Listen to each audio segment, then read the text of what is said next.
আজকে দুপুরের মেনুতে থাকছে গরম ভাত দিয়েছি, লেবু দিলাম, জল দিয়েছি, ডাল দিলাম, ঘি করলা ভাজা দিলাম,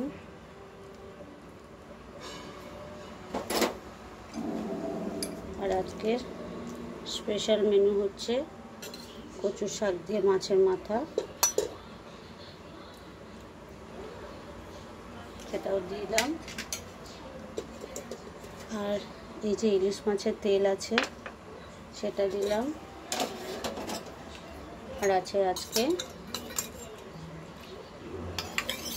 মাছের মাথা আর ইলিশ মাছের একটা লেজা ছিল, সেটা দিয়ে এই যে টক করেছি। একটু হালকা টক দিয়েছি, বেশি দিইনি। এই যে একটু ঝোল দিয়ে দিলাম। বাস, আজকে এটা দুপুরের মেনু। কেমন হয়েছে জানাও। বাস, টাটা।